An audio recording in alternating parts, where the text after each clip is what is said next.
Welcome to the MaYapinion Podcast, where two dynamic sisters dive deep into the world of women in entrepreneurship, sharing their own personal journeys, insights, and opinions.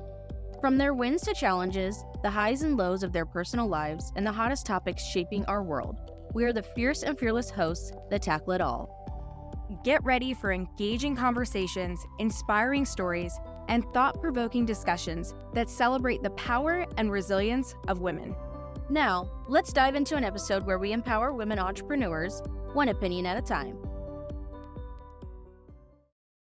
Welcome back to the MaYapinion Podcast. We have another really exciting episode today, and my amazing new co-host is back with me. Lily, welcome back to the show. Hi guys, thanks for having me again. Absolutely. Yes, you are back, and it's been really exciting so far. We've shared both of our stories and talked about how to start, which is something I think most entrepreneurs get kind of frozen on, right? Yeah. How to start. Like, that was a huge thing for me. It was like getting that shove to start and that push to start. But I want to take it back today, Lily, a little bit into a question I get pretty often when people work with me on launching either their podcast, brand, different things like that. It's a question I hear a lot, like, where do I even start? Well, we address that. But then after that, I get, but how do I know what to do? Like, how do I know what I like? How do I know what to sell? How do I know?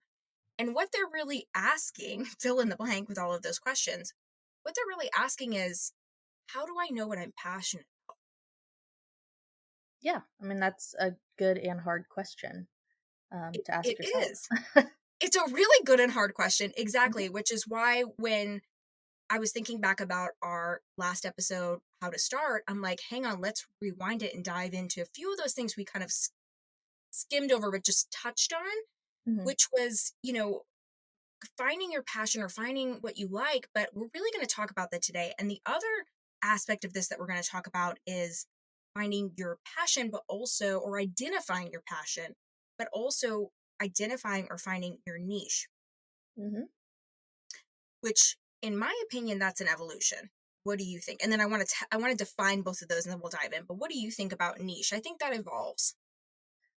Yeah, I mean, just like I've evolved what I'm selling, what I'm doing, repurposing, your niche is gonna evolve as well. So what people liked to see a couple months ago might be different from what they like to see now and what you're doing. Yeah, I totally agree. So just so we have a clear definition on what we're talking about, because I think sometimes people mix passion with niche, and that's great, but we need to clearly identify, what each one is. So your passion is what ignites your soul. It gets you excited. It gets you out of bed in the morning. It's not always, your passion is not, you might really love podcasting like I do, but you might not like doing some of those granular things. And we're going to get into more of that, right? So, but your niche is a little bit different. Some people say that you don't need a niche. We're gonna go back and tell our opinion on that as well. I do think so. Spoiler alert. But your niche is like the specific area within your industry where you can excel and meet the needs of your target audience. So for me, I don't know that, like, my audience has evolved through time, and that's okay. But I think where it becomes a challenge is when you don't know who your audience is at all. That's really knowing your niche. So marrying those two together is really, really important. So I want to ask you, in your opinion, Lily, do you think that having like a niche and knowing who exactly your audience is, do you think that is important for you? Or are you just kind of, what's been your journey with that? So as I'm evolving, I think it's important. It wasn't so much before because I was just getting into it. I was just trying to see what I could sell, who I could sell it to. Well, I actually really didn't care about the who. It was just was I selling items. But now I like, specific things, and I really want to focus on what I like selling versus what I mean, I still want people to buy the items, obviously, but I Right. want to, I want to be a little bit more passionate about the things I'm selling. So I have started to try to figure out exactly what makes me more happy and that sells the best as well. Um, because if you're just, I mean, I guess there's a lot of generalized people selling things, but I think the people that do the best are the ones that find something they like as well as other people have a demand for it. Very well said. I agree completely. So it's interesting because as you're evolving in your business, you're leaning more into your niche and target audience, but that's also aligning with your passion and what you like, Yeah. which is the goal. And that's what we're going to talk about Yes. today. Like, how do you do that? For me, I was very much like you. I was like, I just want to make a sale. I just want to work with people who want to do events. You know what I mean? Yeah. Like, all of my businesses, I felt like that. And once you start to get those sales and build your business or businesses, it changes, it evolves, and you Mhm. start to realize I'm not really passionate about doing this, or I'm not really passionate about that, but I am passionate about this. So, an example for me is, when I first went out on my own doing events, completely out on my own doing events, I was like, I'm going to just work with whoever wants to work with me. Yeah. And I don't know that that's necessarily a bad strategy because you learn what you like and you We don't. have to you have to get in there somewhere too. I think so, Yeah. right? Mhm. And I learned very quickly that I didn't want to do, and I kind of shared this before, right? Like, I didn't want to do weddings. That wasn't my thing. I wasn't passionate Mhm. about it. I mean, I got married at the courthouse. It's not really my vibe, you know? Yeah. Um, and so I knew that was like what I didn't want to do. And I think that's an important message as well in this episode is, sometimes you learn what you're passionate about and what you really want to focus on and how you want to niche down into a specific audience by Mhm. what you don't like. Yeah. Like, what are some aspects of your business that you do not like doing? Like, for me, it's like certain types of events. Like, I'm Mhm. not into like anything that's too um wedding or personal or anything like that, but I do really enjoy corporate and nonprofit. And I never would have known that had I not done some weddings, had I not Yeah. come from the wedding Mhm. industry, things like that, right? So I know I love nonprofit because I love to give back. And I also Mhm. really love corporate because they're great clients and it's less um I can be more creative, which people are surprised by, but you can be because they're more open to it. Because it's Yeah. not a 1 day shot, right? It's usually you're Yeah. doing lots of Mhm. events or one, annually for them. So that's how I learned that. But I'm curious to hear about yours too. Like, how did you kind of follow your path? So for me, it's more of like what type, like where I want to sell the items and how I want to get them out there. I quickly learned I didn't want to use, Facebook Marketplace. No.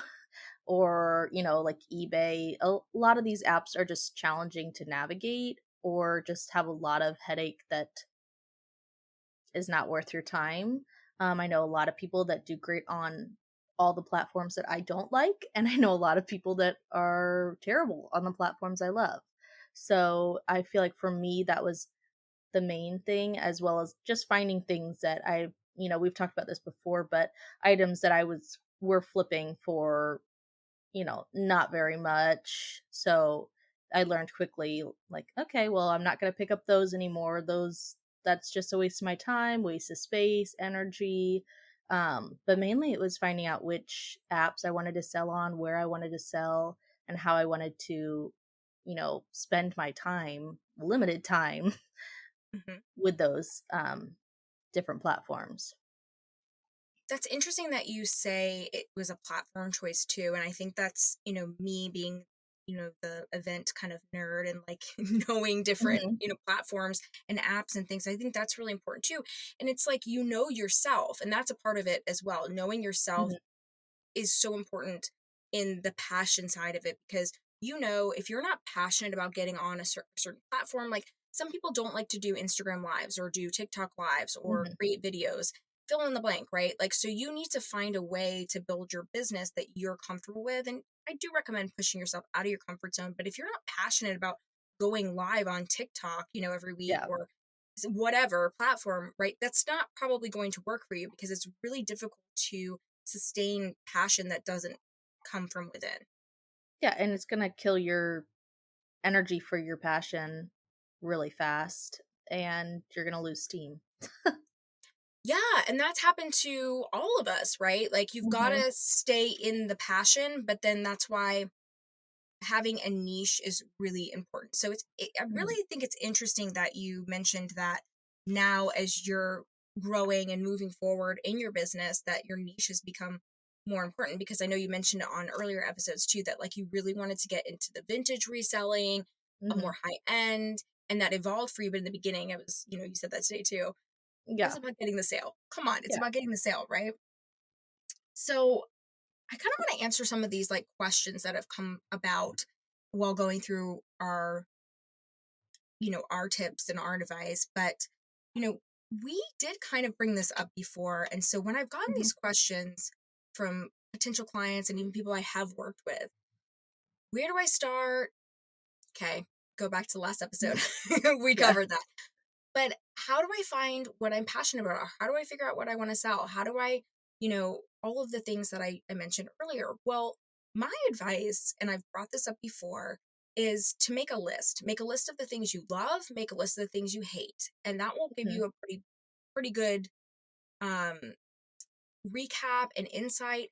And sometimes that's stumped, and I want to add this part to it. That's stumped some of the people that I've worked with. They're like, I don't even know where to start. And I'm like, just start writing. Just start writing yeah, down what you love doing every single day. And it can be as simple as like, I love reality TV. Or like I like it can be that simple. mhm,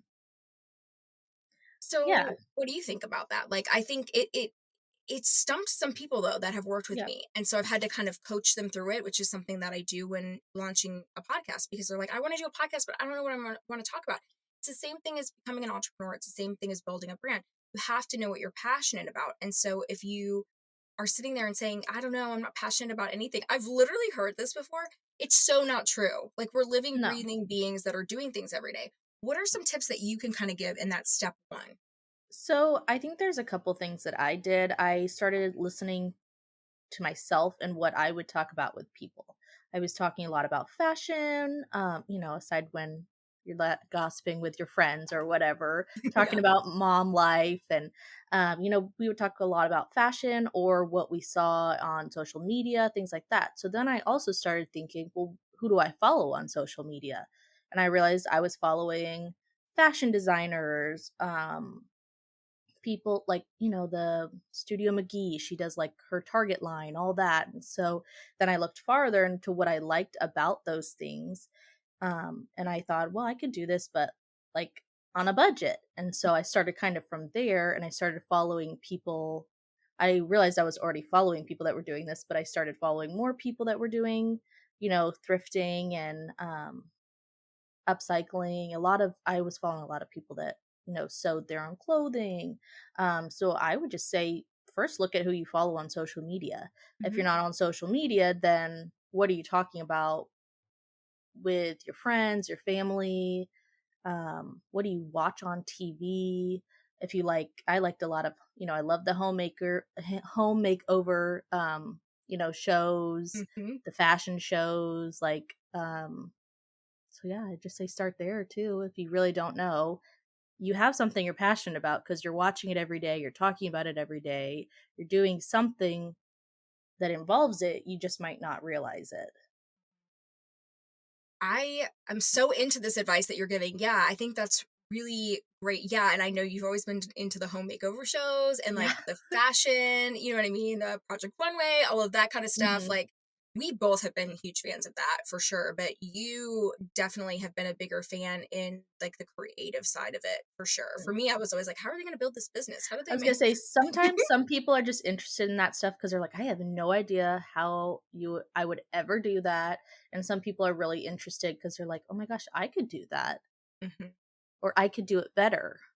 I know a lot of people have thought that when they're watching these shows. I love that. Don't you think that's kind of a light bulb moment too when you're watching something or listening to something or talking to someone Mhm. and you say to yourself, I could do that or I could do that better. I feel like that's a passion moment. Yeah, definitely. For me, it's been a passion moment for sure. I mean, that's what drove me to start doing events on my own because not that there was anything wrong with the places I've worked or the people I've worked with, but I was like, I can do this. I got this. I can do this. And when I felt that kind of like fire in me, I was like, okay, like this is, and it feels different when it's your own. It's Yeah. really empowering, don't you think? Yeah, I think there's a lot of self-doubt though that people will probably be like, "Well, I just don't have the confidence to do it." And trust me, I never did either.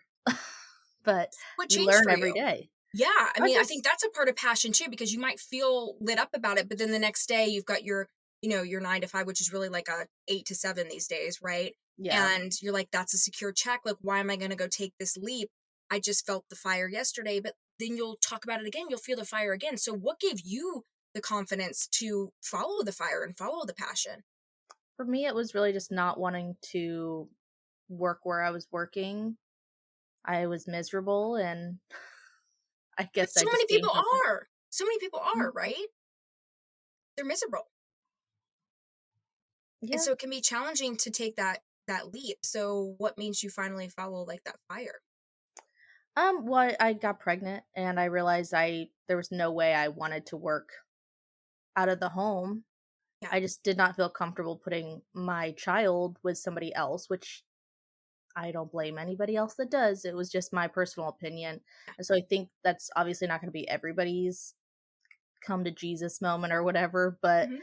I think a lot of people, if they do just, give themselves a little bit of confidence, a little bit of grace, they can see that they can do it. They have to believe that they can do it. I mean, every day is a challenge for me. You own your own business, you work for yourself, whatever you want to call it.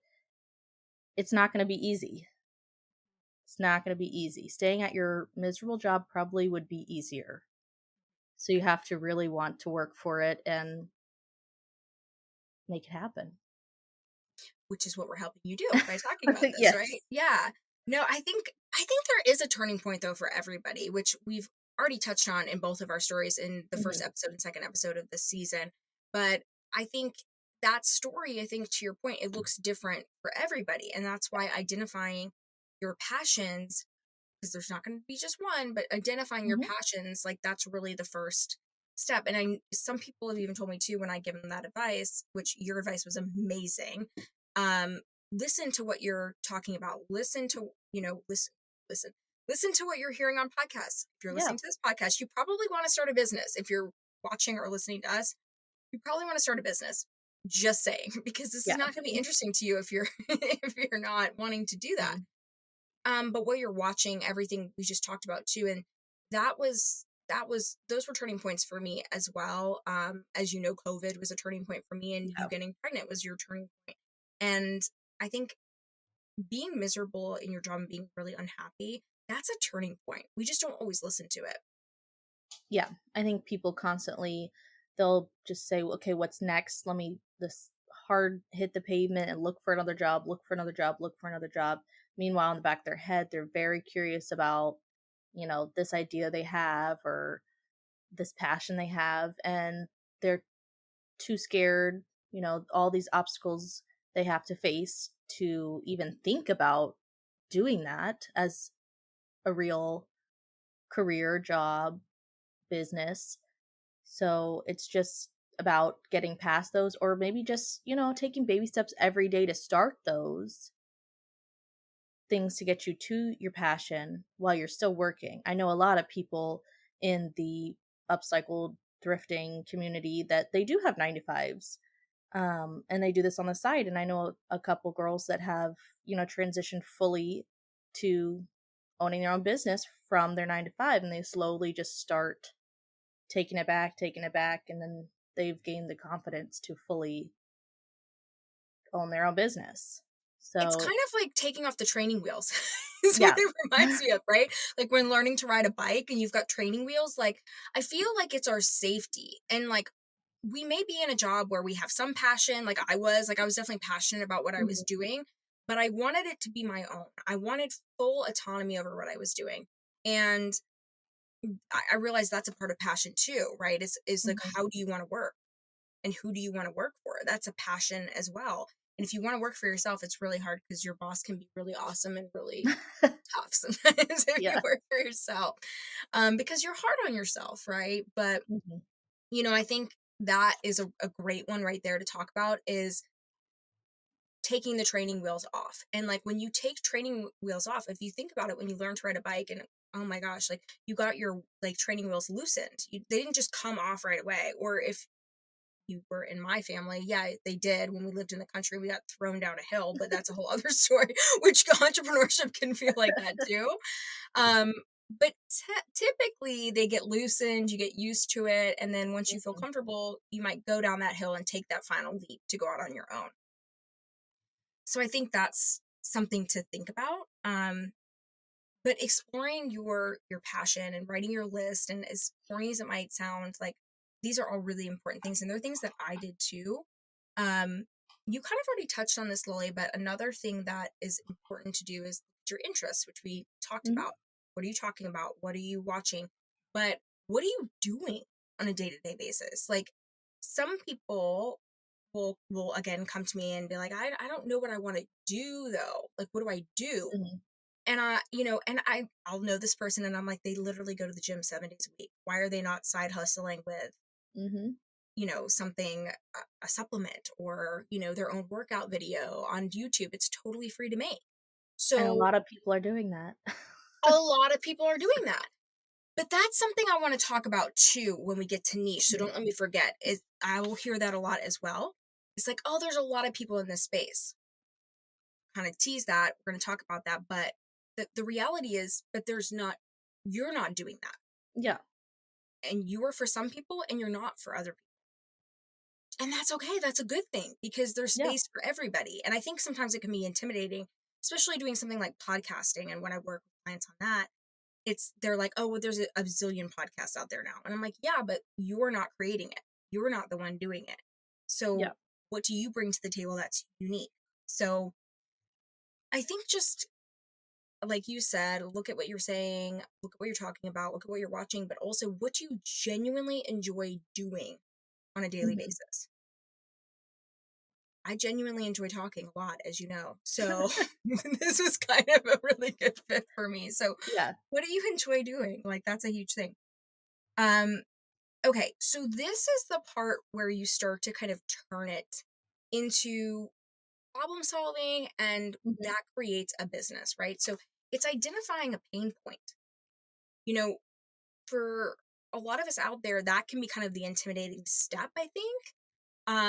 When you're going through like the passion to purpose cycle and like finding your niche and going through this flow. Mhm. But when you're identifying problems, like my website, find a co host, I had a problem. Now you can go on there and find a co host for your podcast. I had a problem myself. I wanted to fix it. And I think sometimes we overanalyze or overthink a little bit about what the problem is, but if you literally are having a problem with something, you're like, I should create something to fix that, or I should. Have you Mhm. ever had those moments, or did that kind of lead you down your path, like where you were like, I should do this because I had this problem? That was a big journey for me. I mean, mine was I was trying to find affordable shoes, affordable clothes because I really like to shop and I couldn't really sustain it anymore. Yeah, yeah, I had a really bad shoe problem and then I would go to Goodwill and look around and I'd be like, I just bought those shoes for 100 whatever I bought them for and they're selling them for 8. I'm like, they're not my size, but like I could sell those. And so then I started to think like, well, could I actually do that? And I could. So a pain point for me was, I just realized I can't afford to buy, 20 pairs of shoes in a month. So I started to find ways I could. And I think that's how a lot of people get started with what I'm doing is they're shopping for themselves and they realize, wow, I'm finding all these clothes. They're not my size, but like they're good prices. So what do I do with that? yeah.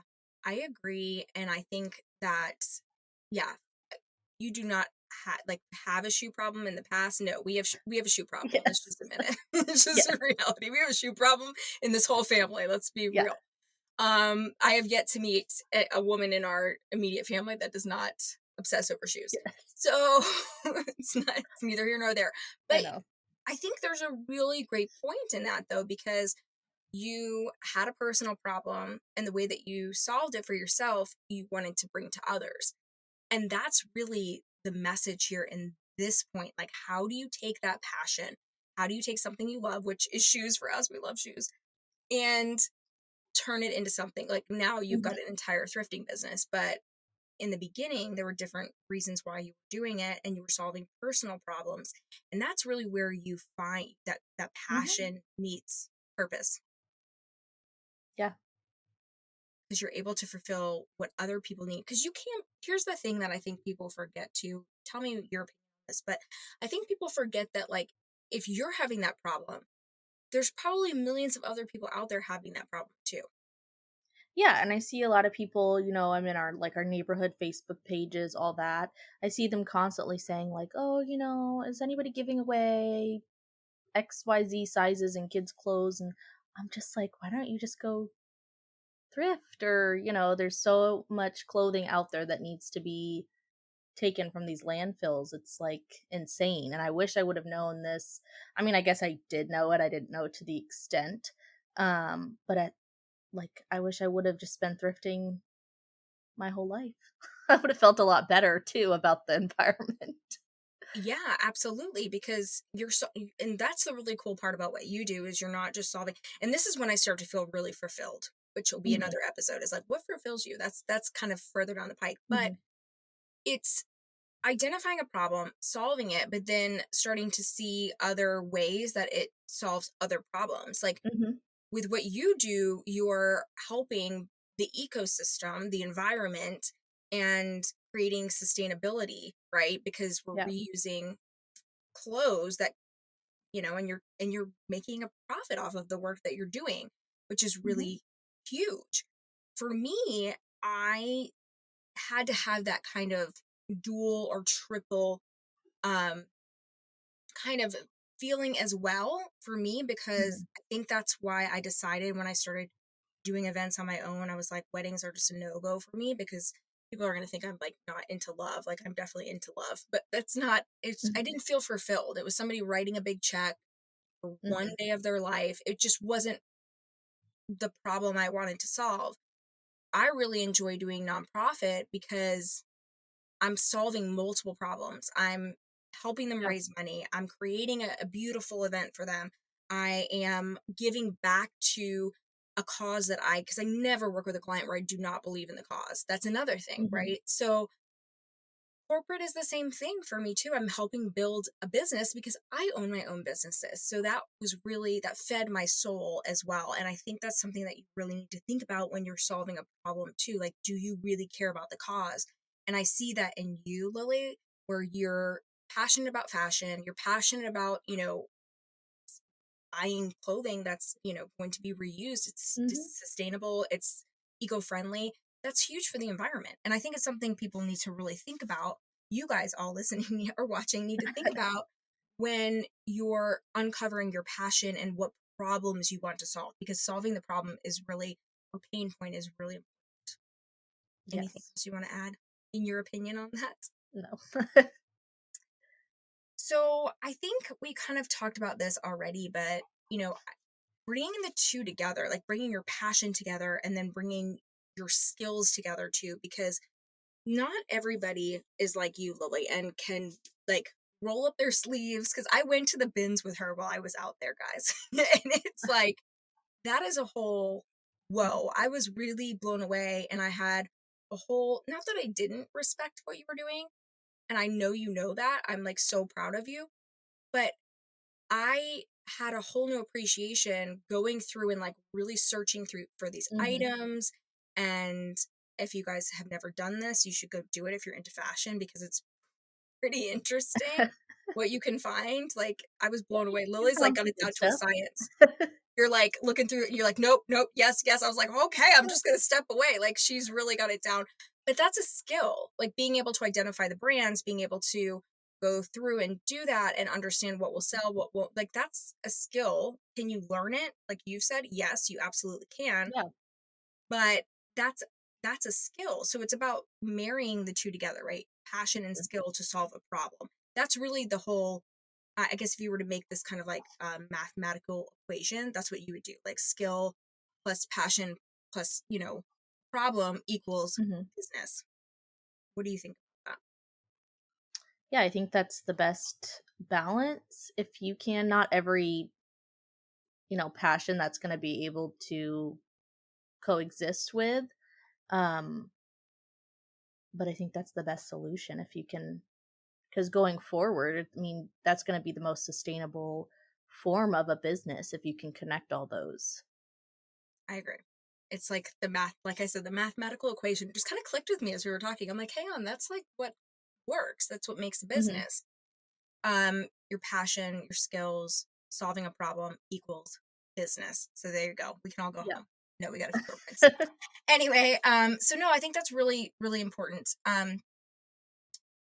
I want to go back just for a second though to those of you who are like, well, Maya's talking and Maya really loves to talk.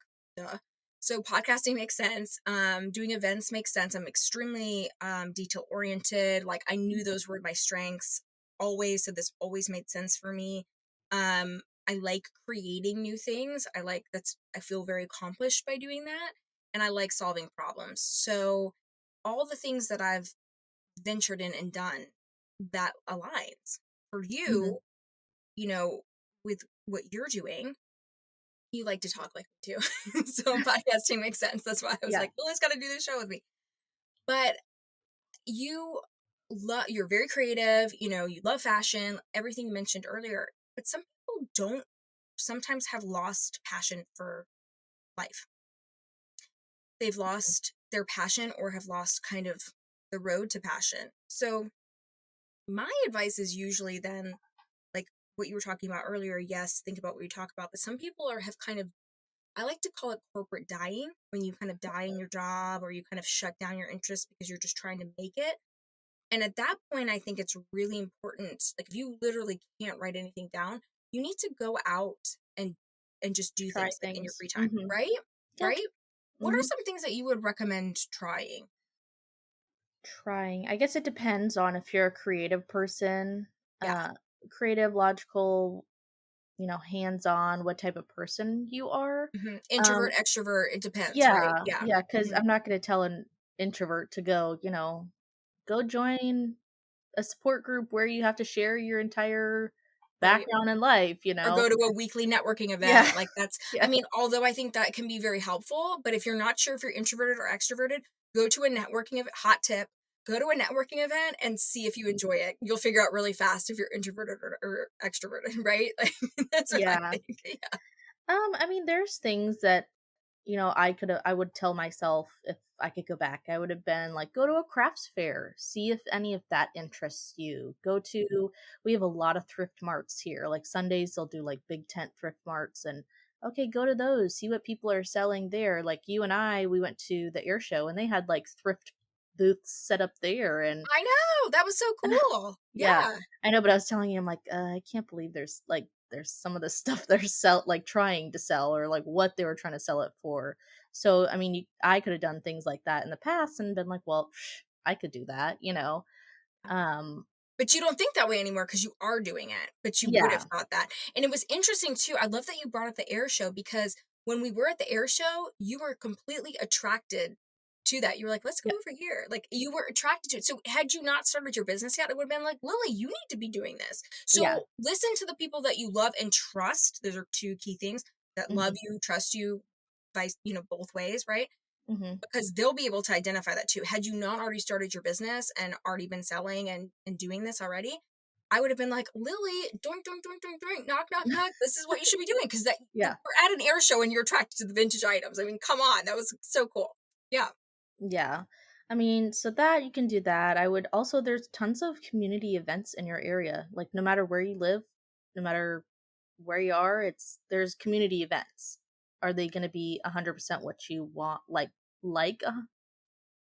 maybe not, Right. but branching out and going to them, you could figure out you don't like them, or you could meet people that do things that you're like, wow, I've never thought about that, or I that sounds interesting. Um, just random things. Like the other day I went on a polar plunge. So we went into the ocean at sunset, and I had never done that, and it was really fun, really invigorating. I met people I'd never met before. Um so just trying crazy random new things can help you sometimes find out what you're passionate about. I'm so jealous you did that, by the way. What was your biggest takeaway from that? Just as a not even a sidebar, but just like a little takeaway, because I've always wanted to do like a polar Mhm. plunge, but I'm in 100-degree weather in Georgia, so that opportunity does not arise all the time. So, My what- takeaway is that my body is stronger than I thought it was, because my friend that took me, she's like, don't be discouraged if you can only stand in for like a couple minutes, cuz like the goal was 20 minutes." And I did the whole 20 minutes. And she was like, "Wow, like I can't believe you've never done this before." So my takeaway is my body's stronger than I thought. I love that. Yeah. That's a great takeaway. And I think that's a really good message too, because literally the next thing I have on here to talk about is called testing the waters. How weird is that? That's so weird. Okay, I kind of love this. Kind of love this journey for you. So that's amazing. Like that's really cool that you and I think that if you don't take anything else away from this episode, hopefully this is one of your takeaways, hopefully. That message that you just gave, Lily. Like you walked away and you're like, my body is stronger than I thought. Like I can probably do more with my body than I thought, right? Things like Mhm. that. And I think that's really powerful coming from someone who has birthed a literal child, like is a mother, Mhm. because you're still open to like what else can I do? What are some Mhm. interests, like pushing yourself. And I think, you know, that's opening yourself up to, because if the polar plunge might not be something you want to like run yourself or do or like Yeah. create a group, but I do think it shows us and proves to us that we can do a whole lot more than we realize when we go out and try Mhm. these different things. Yeah. And I heard it's really good for your health, so I'm really jealous that you did Yep. that. Well, people do ice baths, so it's basically the same thing. Right. Yeah, and it's supposed to be really good for you. So maybe that's going to be my polar plunge. Wait till you see a picture of me in the bathtub with a bunch of ice. Okay, so I mean, again, you literally just rolled right into this, which is perfect. Um, testing the waters. Literally, Lily did test the waters. She was Mhm. in a polar plunge. I love it. But no, I think that's when, because people will often, and you guys are probably curious if you haven't started a business and you want to know, are like, okay, that's great. Like, I'm super passionate about running, but now what? What do I do Mhm. next? Right? Like I've identified it. I run every day at 5 a.m., for an hour and a half. That's definitely not me, but good for you, right? That's amazing. What's next? Well, Mhm. the reason this part of it is called testing the waters is because you're probably not going to get it right the first time out of the gate, right? Yeah. Like if you got like if you're going to do like a live every morning or 3 times a week or whatever it is, and you're going to start or you're going to start a running team like a virtual or however you're going to do that, it's not going to be perfect right away. It's not going to Yeah. be, and I think that's more than finding your passion and finding things that you're passionate about. I think this is where a lot of people get stuck. What's your opinion on this? Yeah, I think it also depends on if you're trying to do something locally versus, a wider range. Like mine is not just local, obviously. I know people that do just sell locally. I don't I mean, I feel like you have to have a pretty big following locally for that. Mhm. But something like a running group, you run every morning, that would be something you'd have to find if there was a niche for it locally. If you have 500 people locally that want to do that, then yeah. But those are going to be things you're going to have to figure out too. Is this just going to be something small, or am I wanting to like be as big as I can be with it?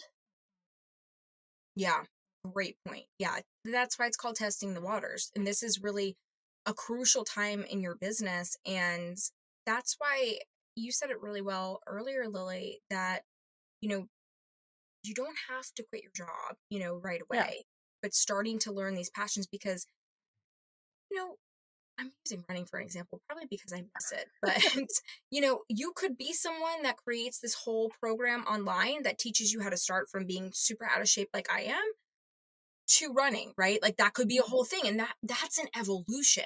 that's how you evolve your passion into something a little more profitable. Because to your point, Lily, like when you keep it local, only certain businesses are really sustainable with it being local. And Yeah. it's a small percentage. It's not doable, but it's not, I mean, we're online now. We're so plugged in. I think Yeah. having, different offerings is really important. But Hmm. when you're testing the waters, it's also going to really help you identify your niche, which is really like a lot of people talk about this all the time. Niche, niche, niche, niche, niche, niche. Um, or niche. Some people say which is fine. Niche. But niche or niche. Tomato, tomato. But like I've talked about this so many times over the years on the podcast. And I think the really important thing to remember is that all that is a fancy word for who are you talking to? Who are you Hmm. talking to? Who are you speaking to? For me, my event business, I am speaking to people who want to do wonderful events, who either give back to a nonprofit community or I work with corporations that I believe in their messaging and want to help them grow, whatever Hmm. their objective is. My other businesses, obviously this podcast, we're talking to women who want to be entrepreneurs or already entrepreneurs and giving you guys feedback, right? So it's identifying your audience. I have other podcasts as well. It's identifying that. Hmm. I, and a lot of people say the riches are in the niches. I have mixed feelings on that. What's your opinion on that quote? I want to hear what you have to say because I have mixed feelings on that one. Um, I don't think that's necessarily true because I think now that social media and we are so plugged in, I watch a lot of people that I don't know what the heck they're doing. I'm not going to buy your item, but I'll watch it, you know? So I think if you can reach who you're trying to reach and you're reaching more, then great. That's just going to benefit you in the long run. People might be interested, but not interested in doing what you're doing or interested in what you're selling necessarily, but they are there to, they'll like your Instagram or whatever. And I think it's fine. I don't think you necessarily have to just have one audience that's rooting for you. I think a lot of people they're like, I'm so hard oh god, I've seen this before. Like, I'm so hardcore vintage, like I don't even want to interact with other resellers who don't do what I'm doing or, and I don't get that at all. It's like we're all basically doing the same thing. Why would we not all uplift each other? So I don't necessarily think that that's a true statement. I agree with you. Shocker. I agree with you for the most part, actually, but I think so too because I think the pandemic. I talk about this all the time. Gosh, if I never see the pandemic or like COVID ever again, I say it all the time. But the pandemic did shift this for us, right? Because a lot of people got on social media and just started creating content, and because of different Mhm. algorithms, became popular. And maybe there wasn't a Yeah. specific niche for them. Now, do I think when you're a podcast like this, we know who we're talking to, right? Yeah. We know we're Mhm. talking to women. Guys, if you're watching, great. Love it. Well, Fabulous. I mean, I've had people, my hairdresser, they were like, "That's not me. I'm not a woman in business, but I would listen to that because I like thrifting." So, I mean, there's people that might not be exactly in this box, but might be interested. Yeah. So, Yeah. No, I mean, like that's the whole point of the riches that are in the niches, I think is something that is kind of moving. It's moving away. The ship is kind of mhm, left the harbor. mhm, Because do I think that you should start with a honed in message and identify who you're selling to in the beginning? Yeah. yeah, Right? I think so. mhm, But is it okay to expand beyond that? Absolutely. I mean, my other show about sibling loss is really specific. It's about yeah, siblings who've lost siblings, right? So that grew just because it is niche. But I realized over the past 2 years of doing that show, the reason it grew is because, yes, it was niche, but also when people came to it, the message was very clear what I'm talking about because not only siblings listen to it, parents, grandparents, people who want to understand loss, mhm, they started listening to it. To your point, exactly what yeah, you're talking about. So it's about really identifying who that person is that you're talking to, but then also making your product, your service, whatever it is that you're doing available to others. So it's not, that's what I think the problem, this is my opinion on this. That's what I think the Mm-hmm. problem with the riches are in the niches statement was for a really long time, because people would be like, oh, they get so hyper focused that they would Mm-hmm. not even do it, right? Or be like, I don't know who my audience is. Like that, the key thing there is it evolves. It's not going to stay the same. So Yep. when you get so obsessed with like, okay, my audience, like this is a no-no to me. My audience is women from 25 to 30. They like, vintage clothing, or they like, whatever we're selling, right? Or they like podcasting, so I'm going to sell a mic to them. Or they like fill in the blank, whatever it is. Mm-hmm. You are blocking out women younger than 25, women that are, Mm-hmm. you're kind of blocking that. So while I do think it's important to identify who you would like to sell to, that's knowing your niche. You don't want to create something where it would preclude people who fall into the same kind of bracket of things, whether Mm-hmm. it's interest, age, gender, anything, from approaching that product, Yeah. service, whatever it is. And that's something I really learned with Find a Co-host, because I thought I'd be working with a lot of women to match Mm-hmm. them. But fun fact, it's majority men that I'm working with. Wow. So I actually had to evolve it a little more because the Mm-hmm. website was a little feminine. So I had to evolve it. So I I kind of was blocking out. I have more male customers on there than female. So I had to evolve, Yeah. because your audience will also tell you this too, I think. Yeah. Because if you're not making sales, you're not doing anything. There's a couple of things that could be going wrong, which is another episode entirely, which we'll do. How do you right the ship, or how do you overcome those things? Which I think that's a really good topic that we should cover. But I think when you get too specific about who you're talking to, podcasting has really taught me a lot about that, because I was like, oh, my show is going to be for, this is like, back when I was first starting, my show is going to be for women, and this, there's age brackets for everything. Yeah. And I was really focused on that. And then I started having these incredible women on in leadership, and, we're going to bring some women on in entrepreneurship. Did both. And I watched the age groups, because you can see your, you know, Mm-hmm. stats and everything. And they were all over the place. Like I have women that are, you know, coming out of high school listening to this all the way up until 60s, 70s. And I'm like, Mm-hmm. okay, it's time to rethink. Like, you're not just talking to this one type of woman, you're talking to a broader audience. So do I think the riches are in the niches? Yes and no. I agree Yeah. with you, because I think you can't be a generalist. It doesn't work. You're not Joe Yeah. Rogan. Sorry. It just doesn't work. Um, but he's really the only podcaster that can kind of pull that off. And same Mm-hmm. thing with like, when celebrities start building different brands. Think about where they started. They all started with their passion Mm-hmm. in one lane. So that's why I kind of teeter on both sides of that quote and understanding that. But I do think it's a really good exercise to sit down and think about who you're selling to, or who you're helping with your service or with your items.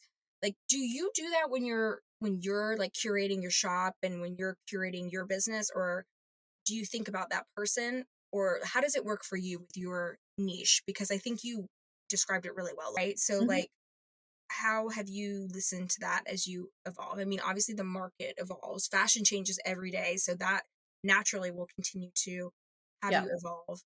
But how do you see yourself evolving through kind of your audience and Mm-hmm. your niche? Because you do have a niche, like you're doing vintage clothing, reselling, doing all Mm-hmm. that, but it's also an evolution. So what does that look like?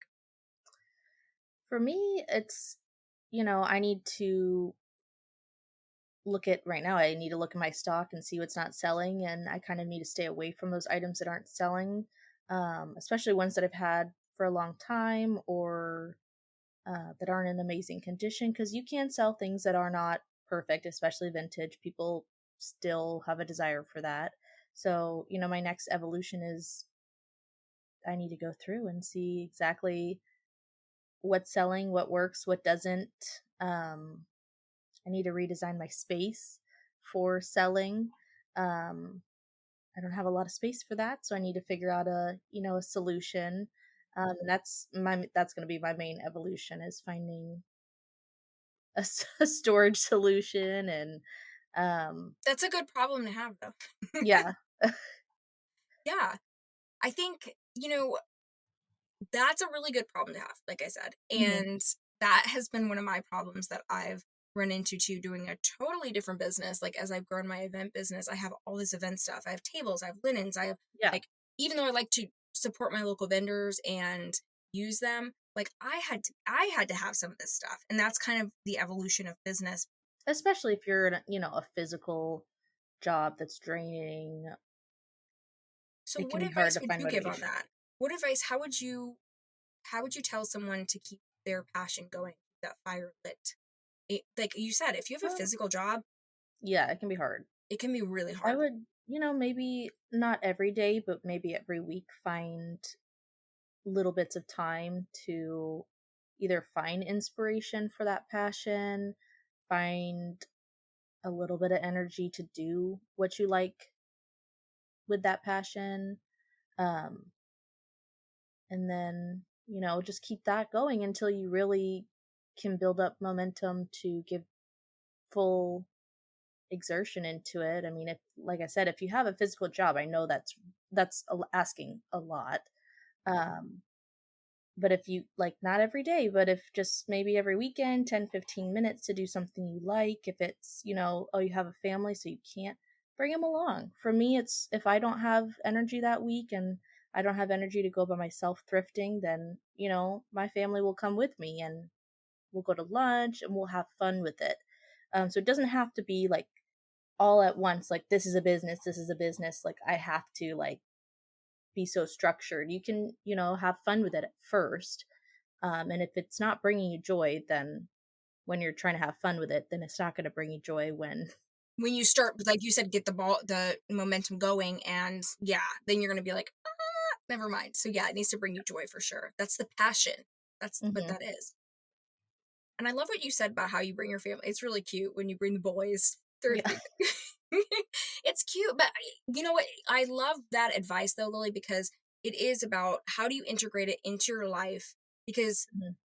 when you're going to follow your passion and just go for it, it is going to be a part of your entire life. Yeah. So how do you begin to integrate that in? And yeah, I mean, you and I both know what it's like to have physically demanding jobs. We both Hmm. come from retail. We both come from, those backgrounds. I come from an event space, which is, very intense as well. And Lily grew up working the trade shows with me. She Hmm. worked them with me, fun fact. So, um, but you loved fashion even back then. So not Hmm. surprised you're doing what you're doing. So that's another tip as we kind of close out. What did you love when you were young? We talked about that before, but We talked about that. Yeah. yeah, just a fresh reminder there. Don't forget, what did you love when you were young? So Hmm. I think that's really the component here, and kind of the takeaway here too is, the, identify your passion or passions, identify challenges, and marry this all together. And then you can identify your niche. That's really all that is your target audience. Who are you selling Yeah. to? Who are you talking to? And that is like that plus that plus that, 3 equals business. Yeah. That's my opinion on this. There And you go. that's what I hope everyone kind of takes away from this. But Yeah. anything else you want to add in your opinion on this, Lo? No, I think we summed it up, I think in so my too. opinion.